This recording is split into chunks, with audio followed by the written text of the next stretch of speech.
హిమకుంద మృణాలాభం దైత్యానం పరమంగురుం సర్వశాస్త్ర ప్రవక్తారం భార్గవం ప్రణమామ్యహం.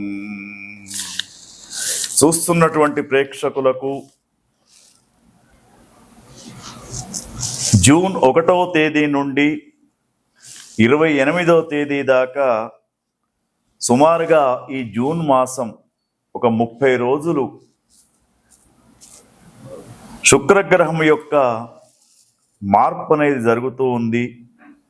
ఈ శుక్రగ్రహము మరి మీనరాశి నుండి మేషరాశిలోకి మారుతున్నటువంటి ఈ యొక్క 30 రోజులు శుక్రగ్రహం యొక్క లక్షణాలు ఏ విధంగా ఉన్నాయి, ఒక్కొక్క రాశికి శుక్రగ్రహం యొక్క అనుకూలత అననుకూలత ఏ విధంగా ఉందో తెలుసుకుందాం.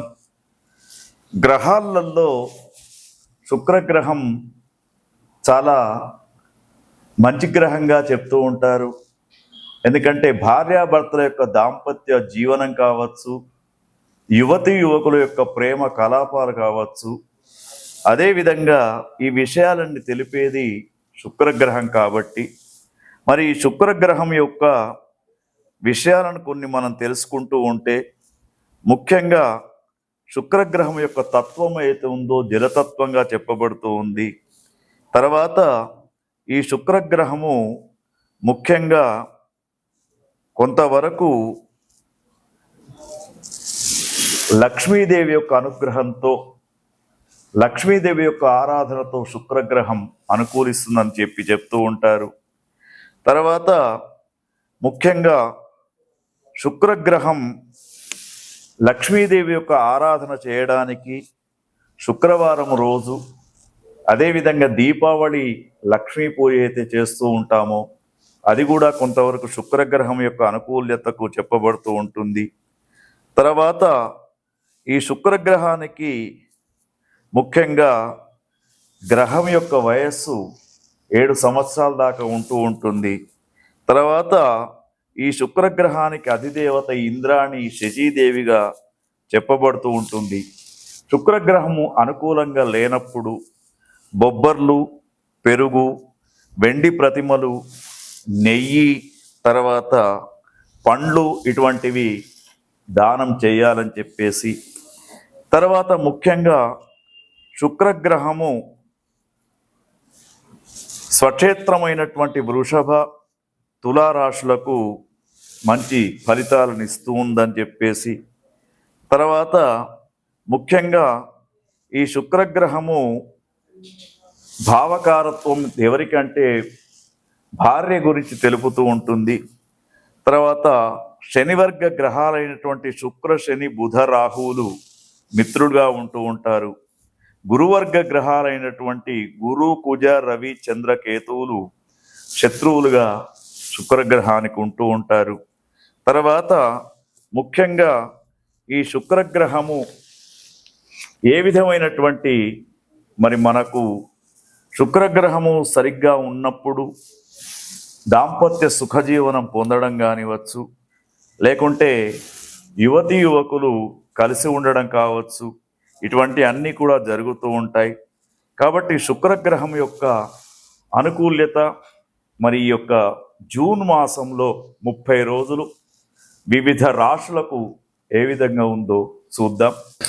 ఆదిత్యాయ చ సోమాయ మంగళాయ బుధాయ చ గురు శుక్ర శనిభ్యశ్చ రాహవే కేతవే నమః.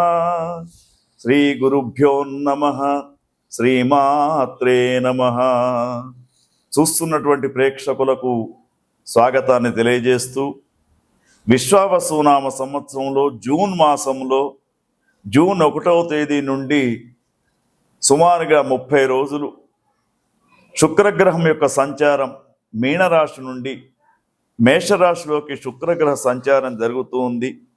మరి ఈ శుక్రగ్రహం యొక్క సంచారం 30 రోజులు మీనరాశి జాతకులకు ఏ విధంగా ఉండబోతుందో చూద్దాం.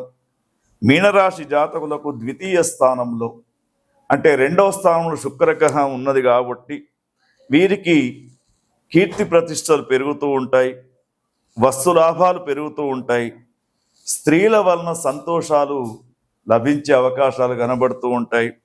మీనరాశిలో ఉన్నటువంటి రాజకీయ నాయకులకు ప్రజా సంబంధమైనటువంటి కార్యక్రమాలు పెరుగుతూ ఉంటాయి. సభా గౌరవం లభిస్తూ ఉంటుంది. వీరికి ఉన్నటువంటి వాక్ చాతుర్యంతో ప్రజల మధ్య మెప్పుదల పొందుతూ ఉంటారు. మీనరాశిలో ఉన్నటువంటి యువతి యువకులకు ఈ యొక్క శుక్రగ్రహ సంచారంతో వివాహ సంబంధాలు ఏర్పడే అవకాశం కనబడుతూ ఉంది. కాబట్టి మీనరాశిలో ఉన్నటువంటి జాతకులంతా కూడా ఇంకా శుక్రగ్రహం అనుకూలంగా ఉండడానికి వీరు మరి మహాదేవ్యేచ విద్మహే విష్ణు పత్నీచ ధీమహి తన్నో లక్ష్మీ ప్రచోదయాత్ అనే మంత్రాన్ని రోజుకు 11 సార్లు జపిస్తే వీరికి ఇంకా అనుకూలమైనటువంటి వాతావరణం, కళారంగంలో ఉన్నటువంటి మీనరాశి జాతకులకు ప్రోత్సాహకరమైనటువంటి వాతావరణం, కవులకు గాయకులకు అందరికీ కూడా, మీడియా ప్రతినిధులకు అందరికీ కూడా మీనరాశిలో ఉన్నటువంటి వారికి మరి యొక్క జూన్ మాసం చాలా వైభవంగా ఉంటుందని చెప్పుకోవచ్చు. సర్వమంగళ మాంగళ్యే శివే సర్వార్థ సాధకే శరణ్యే త్ర్యంబకే దేవి నారాయణి నమోస్తుతే. శ్రీ గురుభ్యో నమః. శ్రీమాత్రే నమః. చూస్తున్నటువంటి ప్రేక్షకులకు స్వాగతం.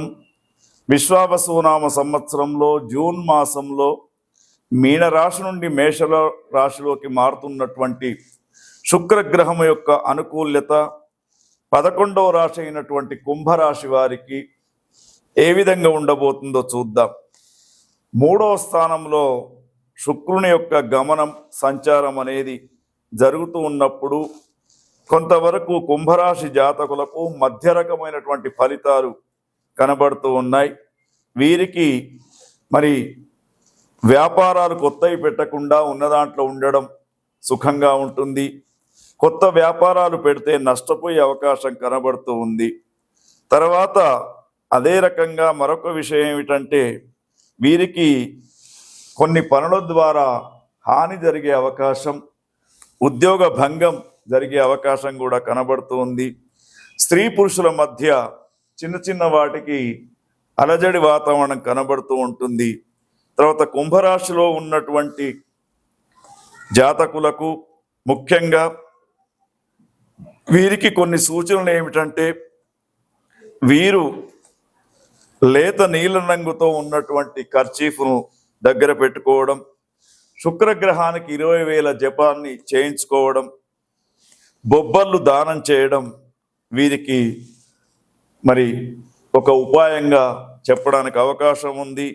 వీలైనంత వరకు వీరు మరి లక్ష్మీదేవి యొక్క ఆరాధనను కూడా ఆరాధన చేయడం అనేది వీరికి ముఖ్య సూచనగా చెప్పడం జరుగుతూ ఉంది.